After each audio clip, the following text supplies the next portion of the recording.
Tersangka JH 15 tahun otak pelaku pembunuhan guru SD di Desa Lumban Lobu, Kecamatan Bonatua Lunasi, Kabupaten Toba telah ditangkap Polres Toba dan tiba di Mapolres Toba, Jumat tanggal 17 Juni tahun 2021.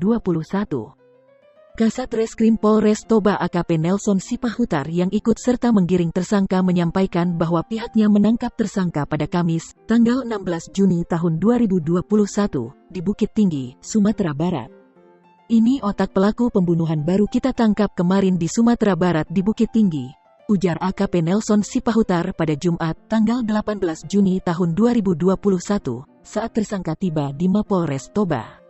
Lebih lanjut, ia menyampaikan bahwa kasus tersebut akan diungkap secara lengkap dalam rilis.